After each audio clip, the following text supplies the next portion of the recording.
আমদাবাদ থেকে এখানে ভোট দিতে আসবে। মজাটা বুঝুন, সব জেলাতেই আছে। আমি কিছু পেয়েছি হাতে বলে তাই, প্রত্যেকটা দেখতে হবে, কিন্তু ছেড়ে দিলে চলবে না। হরিয়ানা তো ভর্তি, ভোটার লিস্ট নিয়েছে আর ঢুকিয়ে দিয়েছে। 27 ফেব্রুয়ারি নেতাজি ইন্ডোরে ছিল তৃণমূলের মেগা বৈঠক।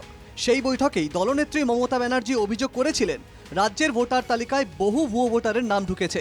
দলীয় কর্মীদের অবিলম্বে বাড়ি বাড়ি গিয়ে ভুয়ো ভোটারদের চিহ্নিত করতে নির্দেশ দিয়েছিলেন মুখ্যমন্ত্রী।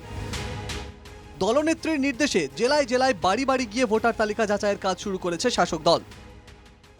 সোমবার আলিপুরদুয়ারের দক্ষিণ জিতপুর গ্রামে আলিপুরদুয়ারের বিধায়ক সুমন কাঞ্জিলাল এই ভুতুড়ে ভোটারের অভিযোগের ভিত্তিতে বিভিন্ন বাড়ি বাড়ি গিয়ে সার্ভে করছে। হরিয়ানার লোক ঢুকে যাচ্ছে ওয়েস্ট বেঙ্গলের ভোটারের মধ্যে, এটা কি? এই জন্য যারা নিজেরা ভোটার তারাই ওই যে একটা অনলাইনে, সবার পক্ষে তো এটা সম্ভব না, ওই সম্ভব না বলেই আমরা আমাদের দলের পক্ষ থেকে স্থানীয় যারা আছে সবাই মিলে আমরা চেক করি। তৃণমূলের অভিযোগ, ভোটার তালিকা যাচাই করতে গিয়ে আলিপুরদুয়ার এখনো পর্যন্ত শতাধিক ভুতুড়ে ভোটারের সন্ধান মিলেছে। বেছে বেছে কেন করা হচ্ছে?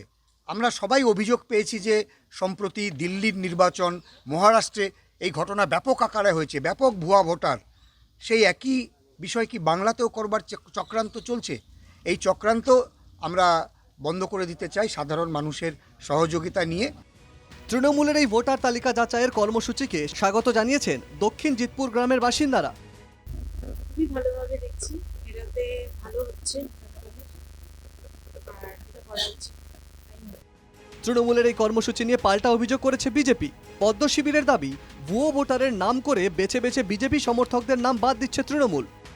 শুধু একটা বুথের প্রায় 20 থেকে 25 জন যারা প্রত্যক্ষভাবে পরোক্ষভাবে বিজেপি করে, তাদের ভুয়ো ভোটারের নাম করে কেটে দেওয়া হয়েছে। তো এই প্রবণতাটা ভয়ঙ্কর। শাসক দল প্রায় সব জেলাতেই ভোটার তালিকা যাচাইয়ের কাজ শুরু করেছে।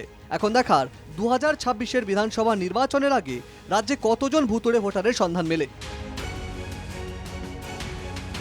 আলিপুরদুয়ার থেকে সুদীপ ব্যানার্জি রিপোর্ট, NKTV বাংলা।